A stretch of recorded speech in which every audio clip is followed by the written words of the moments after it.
नमस्कार, मी मोहिनी सोनार. आपण पाहताय टीव्ही9 मराठी. बुलेटिनमध्ये टॉप 9 बातम्यांचा आढावा घ्यायचा आहे. सुरुवातीला बघूयात आजच्या मोठ्या घडामोडी. महाराष्ट्रात 5 महिन्यात 5 वर्षांपेक्षा जास्त मतदार वाढले. 5.5 नंतर महाराष्ट्रात झालेलं मतदान बनावट. राहुल गांधींचा आरोप. तर मतदान जास्त टप्प्यात घेतल्यानं एकच व्यक्ती अनेक राज्यात मतदान करत असल्याचाही दावा. मतांची चोरी ना महाराष्ट्रात ना देशात. गेल्या वेळी 75 लाख मतं वाढल्याचं बोलले. आता 1 कोटी मतं वाढल्याचं बोलतायत. राहुल गांधींची हार्ड डिस्क खराब झाली आहे. फडणवीसांची टीका. तर स्वतःचं अपयश झाकण्यासाठी यंत्रणांना बदनाम करण्याचा प्रयत्न. राहुल गांधींच्या आरोपांना फडणवीसांचं प्रत्युत्तर.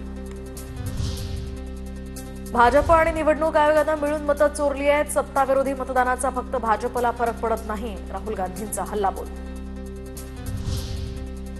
महाराष्ट्र मुख्य निवडणूक आयुक्तांचं राहुल गांधींना पत्र. काँग्रेसला 2 वेळा नवीन मतदार यादी पाठवल्याचाही उल्लेख. तर निकालावर केवळ हायकोर्टात याचिकेतनं प्रश्न उपस्थित केले जाऊ शकत असतात असंही पत्रात नमूद. राहुल गांधींचा हा करंटेपणा. हारतात तेव्हा ते आरोप करतात. बिहारमधील पराभवाचा त्यांना अंदाज आला असावा म्हणूनच राहुल गांधींचे आरोप सुरू. उपमुख्यमंत्री शिंदेंचाही पलटवार. कबुतरांना अन्न पाणी देण्याची बंदी मुंबई हायकोर्टाकडून कायम. कबुतरखान्याजवळून दररोज हजारो लोक प्रवास करतात. आमच्यासाठी नागरिकांचं आयुष्य महत्त्वाचं. वैद्यकीय अहवालाचा दाखला देत कोर्टाचं निरीक्षण. तर दिलेल्या आदेशाचा कुणीही अपमान करू नये. आदेशाविरोधात दाद मागू शकता. कोर्टाचं विश्लेषण.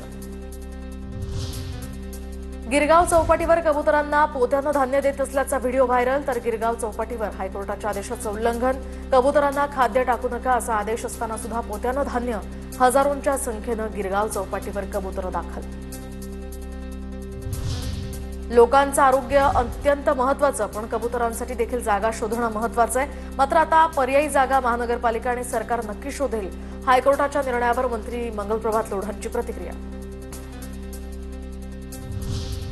ज्यांना कुणाला कबुतरं पाळायची आहेत त्यांनी घरी पाळावीत. शिवसेनेच्या मनीषा कायंदेंचा मंगलप्रभात लोढांवर निशाणा. तर लोढांकडे मोठ्या प्रमाणात जमीन. त्यांनी कबुतरांसाठी त्यातील काही जमीन द्यावी. हर्षवर्धन सपकाळ यांचंही वक्तव्य.